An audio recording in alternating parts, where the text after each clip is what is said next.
Hello, and welcome to episode 41 of Constructed Comics, a podcast building stories one page and one panel at a time. On this episode, we are going to discuss recent comic book news, previews, and leaked photos. We're going to discuss the Hill House imprint by DC Comics. We're also going to discuss the preview pages that just came out for Curse of the White Knight and some of the leaked photos from the Black Widow movie that may or may not feature the Taskmaster. This is Matt, and I'm joined by my co-host Noah. Hey there. Hey Noah, so why don't you start us off with some of your thoughts about these Hill House imprint books, and then we'll go a little bit deeper into some of these titles.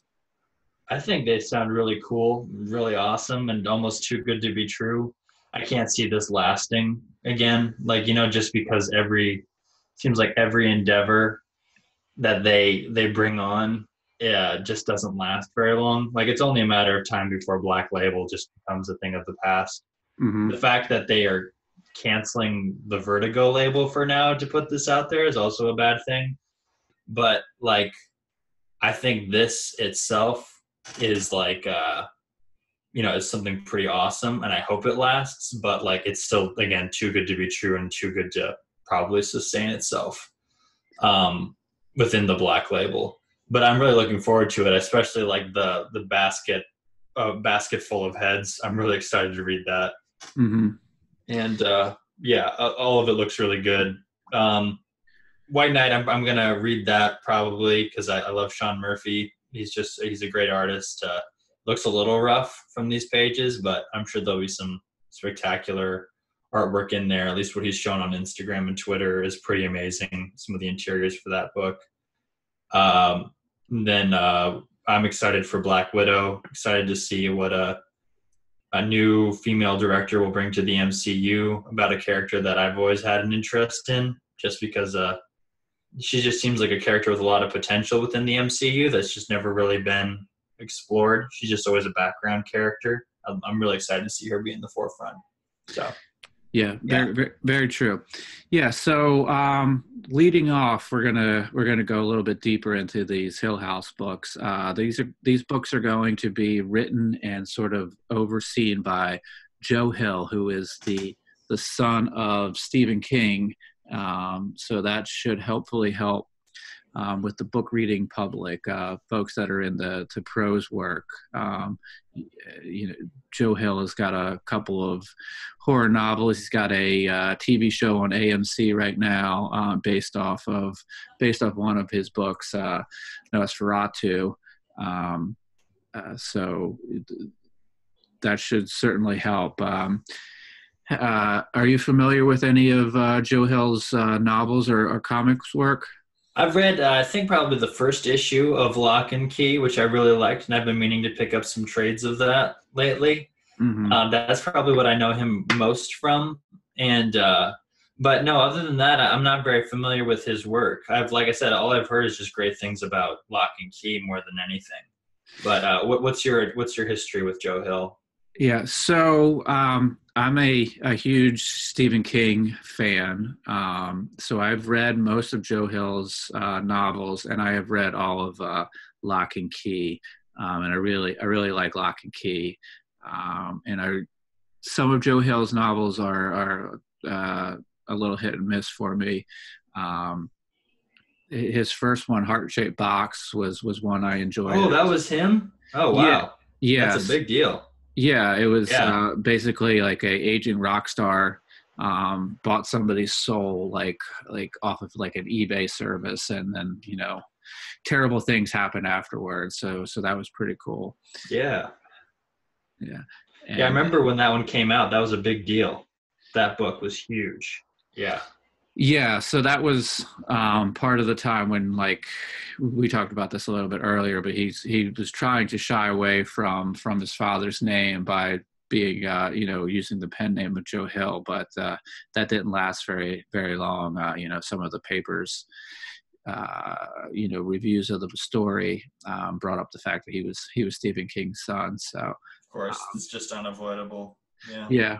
So I'm looking forward to these books. One, because I like Joe Hill, and two, there's not a lot of horror books like out there. I mean, we have Yeah. Lock and Key. I think is coming back. I think I've seen some Twitter images from Gabriel Rodriguez, who was the artist on Lock and Key. So, and we might get some announcements at San Diego.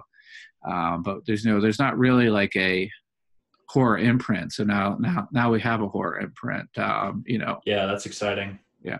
So up here, I've put up covers for two of the books. We have, as you said, Head Full of Baskets. This one's going to be written by Joe Hill, and it's going to be illustrated by Leo Max. I'm not familiar with Leo Max as an artist. Do you know who this Leo Max is? I do not. Yeah. Yeah. Well, hopefully soon we get some looks at some interior pages to see. And we're not also we don't have a lot of the premise of this book, at least from my research. I like, but how he pitches it as is that the premise of the book is where the axe, there's an enchanted axe that if someone can chop off someone's head with one swing of the axe, but then the heads remain alive. So each story is told from the perspective of a different head. Oh wow! Like about how they died. So he pitched it as a grindhouse Rashomon, which I was like, okay, I'm reading that. Like I was like, that sounds awesome. Yeah, I think that was I like that elevator pitch where I'm like, yeah, I would totally read a book that's grindhouse Rashomon. It sounds very like classic, almost what's that, like Asylum, like that anthology movie, and what's another one? I'm trying to remember. It just reminds me of classic anthology films, like classic grindhouse anthology horror films. Yeah, So, that sounds cool. I didn't read far enough to find out that premise, but that definitely does sound cool. Yeah. One of the other books is what is this? Daphne Byrne. This is going to be written by Laura Marks and colored by Kelly Jones, who is a longtime Batman artist. So, were you able to research what this title was about? I did. They have a brief description of Daphne Hill on here. Let me find it. Sorry, not Daphne. Daphne Byrne. I mean. Yeah.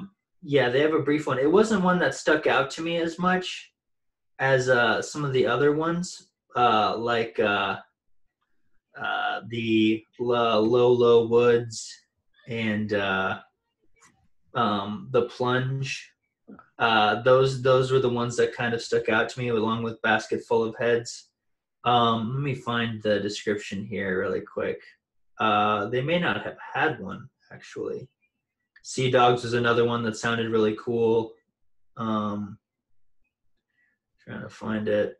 All right. Well, actually, yeah, we can come back to it maybe when I find it. Yeah, let's since you mentioned Lolo Woods, do you wanna talk about that one?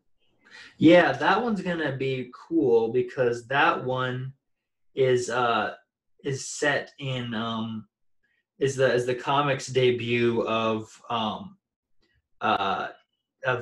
what's her name? The looks like, are you talking about the writer? Yeah. Yeah, that's Carmine Maria Machado. Yeah, she's coming over from TV work. So this is her comics debut. She's worked with Joe Hill on, I think, some of the TV shows that he's worked on. So this is going to be a big deal for her. It's a story about a Pennsylvania mining town afflicted by a mysterious plague that eats memories. Oh wow! I like that, where it's sort of maybe something a little more. I like the more supernatural stuff that sort of exists on a non-earthly plane, I guess, or the threat is on a non-earthly plane. So memories being something more about mind, and I'm just interested to see what the visuals are going to be with that show, with this comic. And in the same paragraph, they do talk about Daphne Byrne. Okay. So this one is about set in the gaslit 1800s New York, where the titular girl discovers a strange, insidious entity within her body. So this is a possession story, basically. Okay. I think also written by, this is written by Marx as well. Yes. Marx, who's worked on TV. So I got that mixed up. I got that mistaken. So Mikado actually has, she's just an author. She comes from prose. She mostly has done short stories, is what I'm reading here. Mm-hmm. So Mikado, who wrote Lolo Woods, she's from prose. But Marx, who comes from TV and is working on the Netflix Lock and Key TV show. Okay. This is her comics debut with Daphne Byrne. So sounds like a cool possession story. That one probably didn't stick out to me just because I was like, okay, it's a possession story set in the 1800s, but I'm sure it'll be cool. I always like possession stories. Yeah, and it seems like Hill is pulling in a lot of collaborators he's had in other mediums. Yeah. Or people he's fans of in mediums that he works in, like prose work. So That's cool of him to do that, to bring new talent to comics from other media. Mm-hmm. I like seeing that, and I don't think that's done enough, especially when you think about some of the top names in Marvel and DC sort of came from other media. Tom King sort of, his end goal was always comics, but he got his start in prose writing, and Jerry Dugan got his start writing on TV and stuff like that. It's cool to see talent being brought from other media.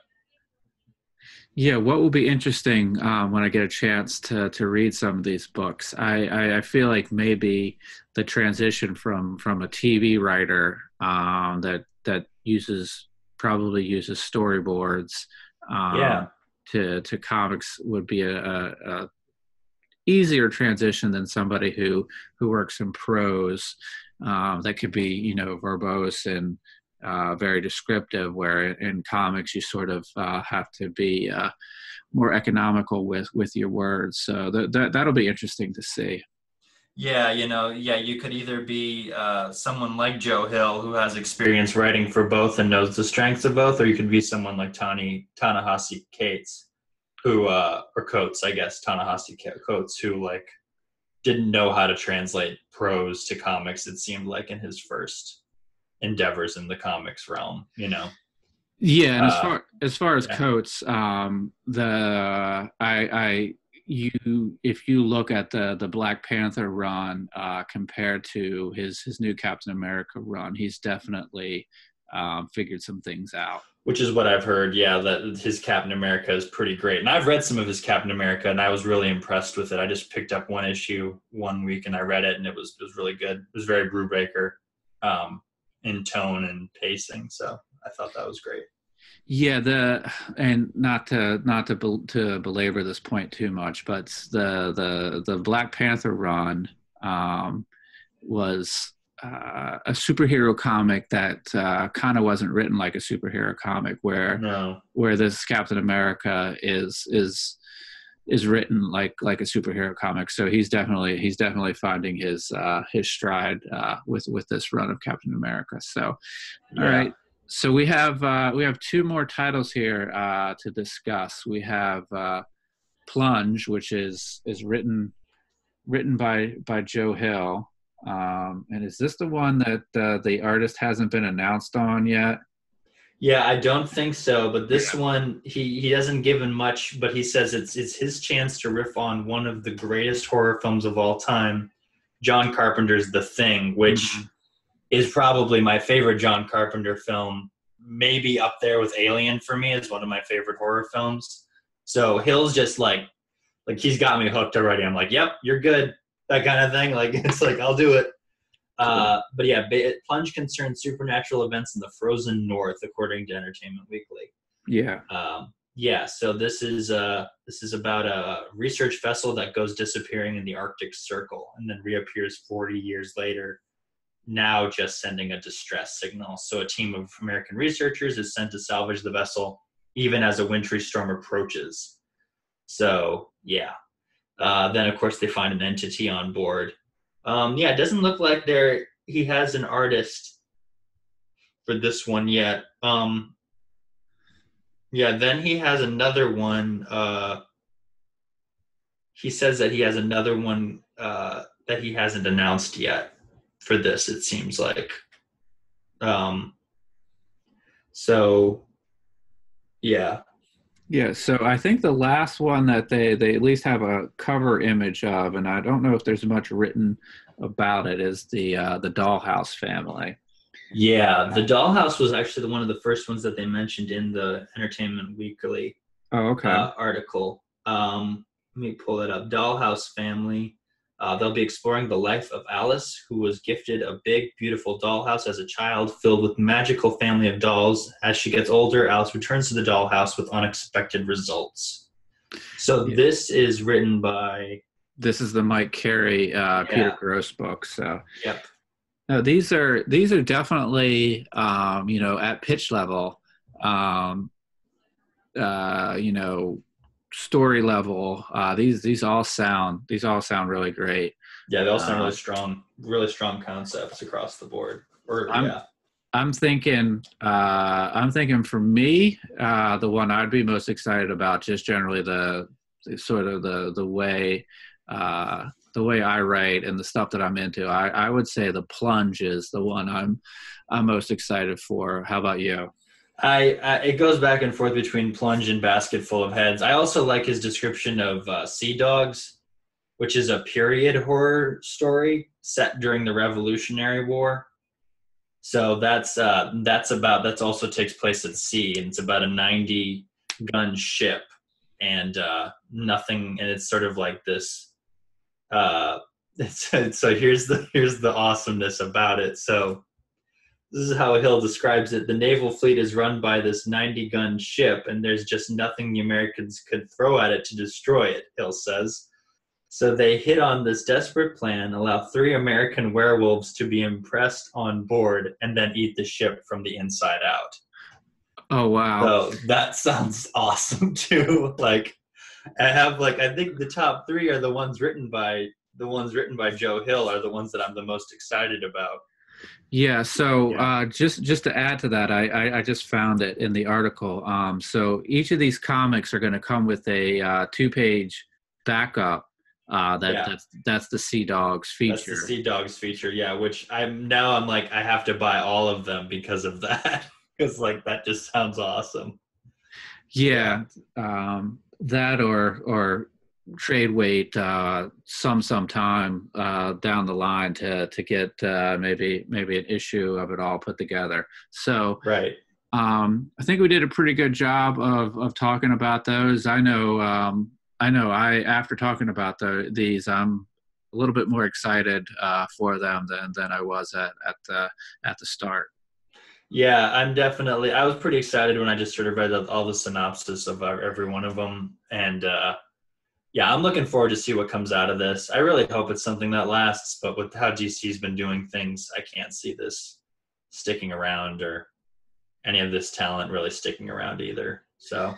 Yeah, but the fact that it got an EW story and it's got some names outside the comic industry, maybe that helps it, and it would be nice to have one of those Vertigo 60-issue runs of these and tell a complete long form story. That would be great. Yeah, it really would be awesome. All right, so next up for us to talk about is Batman: Curse of the White Knight, which is the follow-up to Batman: The White Knight. I believe this is coming out next month in July. So the DC books, or at least on Twitter so far, these preview pages have been released. So we get 4 pages in the preview. I'm assuming these are the first 4 pages of the first issue. Is that what you're thinking? I think so, but at the same time, it kind of like it almost just leaves right off from where White Knight is, which is weird to do that on a book that's jumping not only like to a different format but a different label as well. Because White Knight was just DC, Mm-hmm. and now it's jumping to Black Label, and it's sort of like this isn't like it's going to be its own contained graphic novel. This is going to be a direct continuation from White Knight. And they've made that clear so far. But at the same time, it's kind of weird because it throws you right into it from the end of White Knight at the beginning with the Joker. But Mm-hmm. then it treats it like you haven't read the first book with the dialogue between Commissioner Gordon and Batman. And it's really heavy and it really distracts. It's probably my least favorite thing about this preview is just that last page of previews Okay. where Batman is drawn so poorly. And then on top of that, it's just covered in word balloons, and it's just explaining everything that happened in the last series, and it shouldn't have been done that way. Yeah. Yeah. So that's kind of interesting, and I'm wondering if that is a byproduct of having somebody who is mainly an artist handling the writing duties. Yeah. Because you certainly that's certainly violating that show don't tell Yeah. the rule of writing, and you would think somebody who's an artist wouldn't want to fill up their page with a ton of word balloons, but that is what we have here. Yeah. It's one thing about the last series is that the first several issues of Batman White Knight are just all dialogue. Like it feels like that. Like they're very heavy in exposition and conversations. And then like the last 4 issues are just all action and all character work and stuff. And they're really good. Mm-hmm. We've discussed on our Sean Murphy in depth a little more about that series, but I'm wondering if he's sort of going for a similar structure here. And it kind of makes sense with Sean Murphy because he's talked about one of his greatest influences, Mike Mignola. Mm-hmm. And that's how Mike Mignola wrote his comics, especially his early Hellboy comics. It's like very dialogue heavy in the first part, very heavy on exposition. And then after that, it's just, all action. So it could be something like that. I don't know. Yeah. Yeah. So we talked about this, and this book is supposed to feature Azrael a lot, and we don't see Azrael here in these first couple of pages. So I called up the 3rd and 4th pages.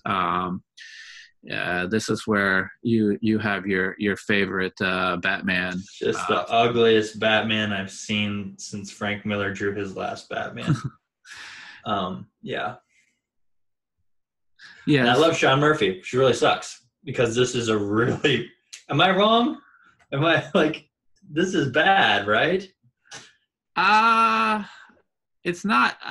I'm halfway with it. It's good and bad. I mean, there's, it's definitely the Murphy figure. It's the and this fits with Batman. It's the big jaw. It's the pointy nose. But I'm just trying to figure out what's going on with those side stomach muscles, because his ribs are weird, and he's sucking in his gut. Like it makes it look like he's like like holding it in.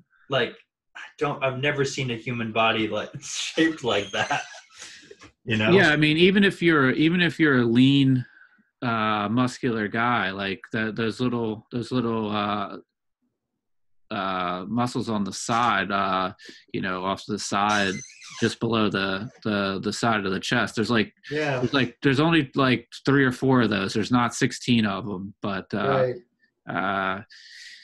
I guess Batman is ultra lean here. So he's got a pear shape to him, but he's like sucking in his gut. It's weird. Like, and I think it might be the shading also. He's got such a dark like he's got a six pack, right? So basically the middle abs are like straight black.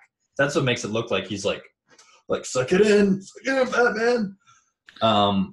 Yeah, he looks like a guy who needs to work on his pecs. Is basically what it is. Like, I'm like, all right, man, I need to like do more pull-ups or something like that. I don't know. Yeah.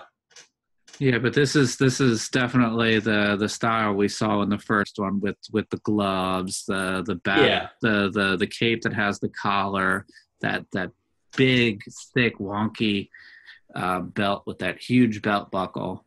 Yeah. No, I'm excited for this book. I am too. Yeah. I think we're both big marks for Murphy art. So yeah, and this might be just the product of having deadlines, of having to write and draw everything on the DC deadline, Yeah, and I'm sure, if this is the first 4 pages in the first issue, or if not, there's definitely going to be a ton of cars. There's definitely going to be a ton of fighting, and so it should be pretty cool. And some of those pictures of Azrael look pretty great too. So yeah, that was what got me. Like, I was like, oh yeah, definitely. I'm buying whenever that first issue comes out. I'm there. The first 3 pages of this preview are great. Like, they're Sean Murphy at his best. The stuff with the Joker is phenomenal. It was the last page that left a bad taste in my mouth. But first 3 with the Joker escaping from Arkham are amazing. Like, him talking with the guy, him cutting the guy's throat with a pen. It's classic Joker stuff, and it's really well written. It's really well drawn. Yeah.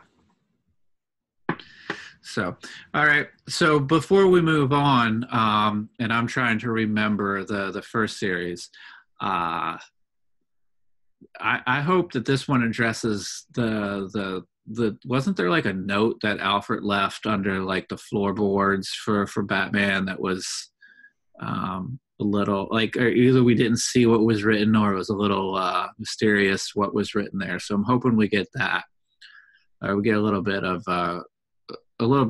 follow up on that.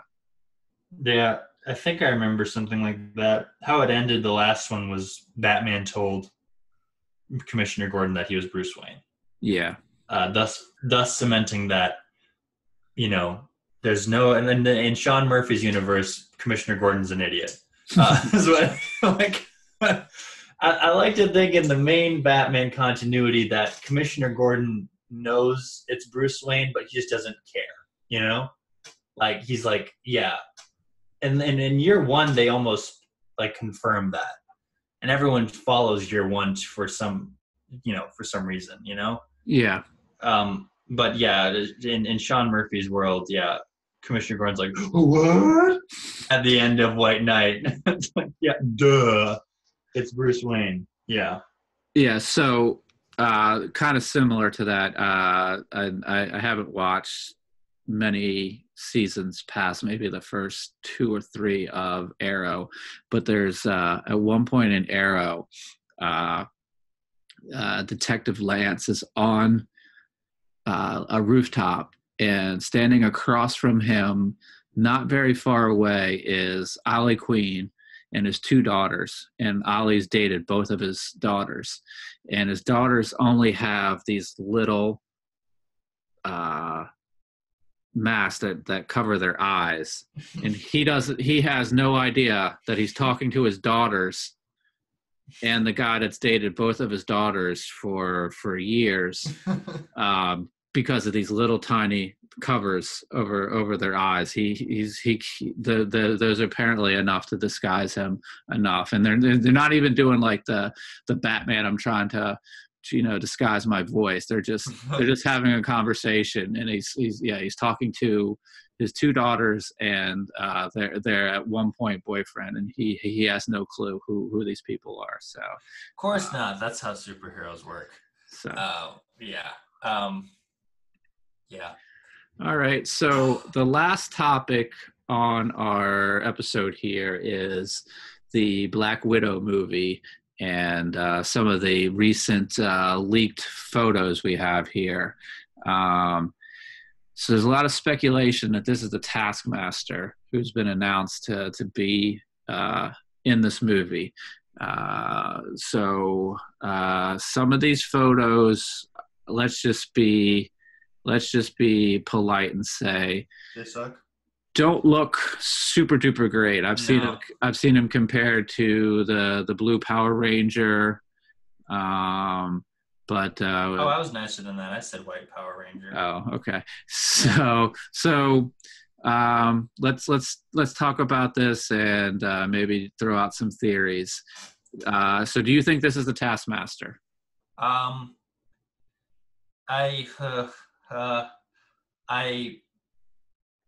he looks an awful lot like the Taskmaster. He's got a skull-shaped mask, so he's got a hood pulled down. So, yeah, I think it's Taskmaster. These are also really badly taken photos, so we don't know what's close up. So, but yeah, I think it's Taskmaster. Yeah, and so I've seen some different photos and some different people talking about this. This seems to be more of the Taskmaster that's shown up in a couple of like video games. That's more of like a, for lack of a better term, more of a, and this is difficult to say, real world Taskmaster. Grounded Taskmaster. This is a guy in a mask. This is not a guy with a skeleton face and a hood and a sword. So it might be just that we're going with that, where a lot of the Marvel characters that you see in the movies are like the Marvel characters from the Ultimate Universe. They're not the ones really from the 616 universe that have like 40 years of continuity behind them. So that might be some of the thinking here. Yeah, Ultimate is so important to the movies. It has been since the first Spider-Man movie came out in 2002. And you gotta, because like so much of what the Ultimate was about was sort of bringing it back down to earth, I guess, right? Setting it in a real world scenario. Yeah. So, and ever since then, they've tried to adopt that. And I think with Batman Begins, it's become even more of a thing since Christopher Nolan sort of adopted that grounded real world approach to everything, Mm-hmm. And Marvel's kind of shied away from that, but never really, where like even in Avengers Endgame, they have to try to like seem like they actually, did some kind of research into what time travel was going to be like and stuff like that. Right. Yeah. So, but we had the Red Skull in Captain America, First Avenger. They didn't do a practical version of that. Yeah. And we did, he shows up in both Avengers movies. So not quite skeleton face, but pretty close. Yeah. So I have a theory here that this is that I would like to see. I don't know if this is what's going to happen, and we know that Kevin Feige is a huge fan of our podcast. So he's listening. He may be listening. So I'll give him this one for free. Right. This is the Taskmaster, but this is early on. Okay. And in this battle, he's going to sustain some sort of, massive facial wound and damage. And that later when we see him, he will resemble the sort of George Perez Avengers villain that we know with the skeleton face. That's what I would like to see. Oh yeah, you're right. I have faith in Feige to do that. Or he can have that, like you said, he can have that one for free if that's not the case. So yeah. So the guy from Stranger Things is in this movie, right? Yeah, David K. Harbour. Yeah, he's cast, and if you watch Comic Book Shopping with Coy Andrew, I think is his name. He had David Harbour on that show, and I can't remember who does. I think Collider does those videos. Mm-hmm. Coy was trying to get it out of him whether he was Taskmaster or not on that video. It was pretty hilarious. So Yeah. So this is, this would certainly be taken care of with some editing, but the guy that we're seeing here in this armored carrier doesn't really have the same body type. And I know No. that David Harbour, got pretty cut up and pretty lean to be Hellboy. So another theory: David Harbour is Ben Grimm. Is this where we get a little bit of Fantastic Four? Oh wow, I didn't think of that. A little bit of Fantastic Four, drop in. Oh, I hope so. Because that would be pretty cool. Yeah. Okay. So I'm giving Foggy two key elements. There to you go, movie, Kev. Yeah. So. All right, so I think we've discussed this Taskmaster, but let's talk about the Black Widow movie, just sort of in general, and our hopes and thoughts for it. So it seems like most people think that this is a prequel, right? And a lot of that would probably be due to the fact of what happened to the Black Widow in Endgame. So do you think this is a prequel? No, I don't. And I really don't. I think this is, they've already, because they don't like to repeat themselves too much, They're smart there at Marvel. So having two female-led, actually having the only 3 female-led superhero films that come out in the last 5 years all be prequels to their, respective universes, I think that's something that Marvel would not want to do, especially with where they're pushing the franchise. Having Captain Marvel be a prequel, and then pivoting to DC, having Wonder Woman be a prequel. Also, I do not think Black Widow is going to be a prequel. I either think it's going to be I think Scarlett Johansson is going to be either a side character in flashbacks for the new Black Widow, or this is an alternate universe, which they're trying to play with now. And this is an alternate universe maybe where Natasha didn't join the Avengers or something like that, This is her where she's still working with, she wasn't with Hydra as KGB, right? This is this is an origin story where Clint didn't pull her out, or something like that. This is a alternate world story, or this is a legacy story about like another woman who was in the Red Room with her. Yeah, so I think it's a prequel. And I'm thinking a couple of things. You know how Hawkeye and her always say, like, we always had Budapest, or remember Budapest? Yeah. So maybe they'll touch on this here. Maybe. Which they could do and have it not be a prequel. True. So. And I think that we will probably see the Winter Soldier somewhere in here if it's a prequel. That's a good thought. Yeah. Yeah. So, no, this is.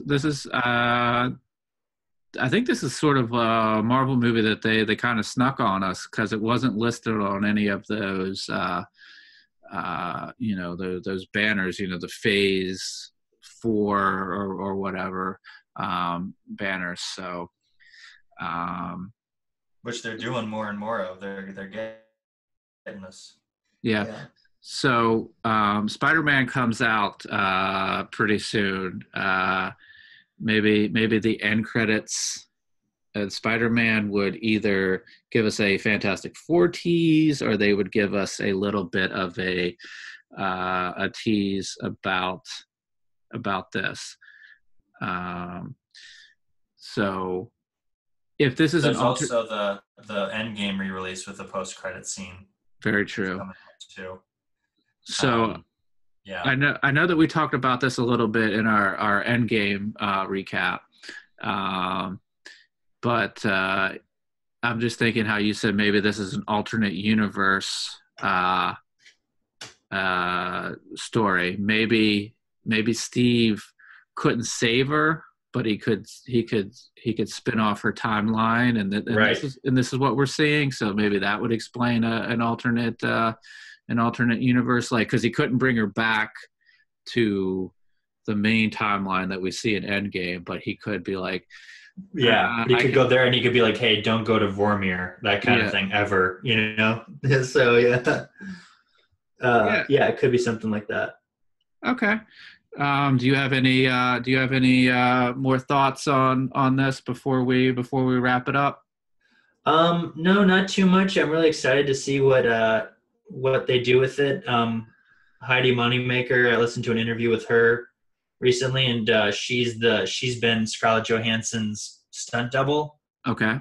since Iron Man 2, and she's also big in with the 8711 crew. Those are the guys who worked on John Wick and Atomic Blonde and whatnot.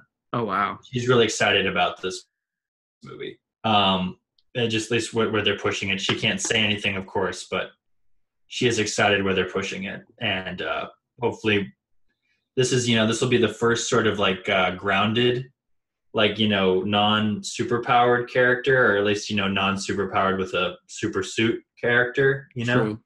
So I'm hoping this will have some cool inventive action sequences and stuff like that. At least that's what it sounds like they're trying to do. Some more action driven plot lines and stuff, which I'm looking forward to. Yeah, and if this is alternate universe, then you could have Cap show up and be in the battle, and that would explain why in Winter Soldier he's so like if Bucky is involved in this and this is an alternate universe, it wouldn't mess up the fact that he's surprised in Winter Soldier that Bucky's back. Yeah, I would. Yeah, I'd like to see something like that. Yeah, definitely. All right. Yeah. So before. I don't know if you mentioned it. Do you think you will see Fantastic Four or any X-Men hints in any of this movie? No, I don't think so. I'm just sort of right now not getting my hopes up. I've gotten it up twice already this year and been let down both times. So no, I'm not gonna get my hopes up. I'm just going to expect, it'll happen when it happens, I guess. I'm just going to be patient. But secretly, deep down inside, I'll be praying, like, come on, give me Fantastic Four. Yeah. All right. What about you? What are you hoping for? You think you'll see anything in these? I don't think X-Men, because I think that's going to take a little bit longer to sort of write and establish. But I somehow feel like there's going to be a Easter egg for Fantastic Four here somehow. Yeah, I hope so. All right, so I think we're going to wrap it up, and I'd like to thank everybody for joining us. If you could go onto iTunes and give us a rating and review, we'd really appreciate it. Also, if you want to check out our YouTube channel, it's under the same name of Constructing Comics. I'm going to put video up from this podcast, as it was very visual heavy with the photos from the Black Widow movie and the 4-page preview of White Knight. And if you'd like to see some more of those images, you could follow us on social media. We have a Twitter, which is @ConstructCompod. We have an Instagram page that is @Constructing Comics Pod, and we have a Facebook page, which is Facebook.com/Constructing Comics, and we will share all the images that we discussed here. I'd like to thank everybody for joining us, and we will be back with another episode very soon.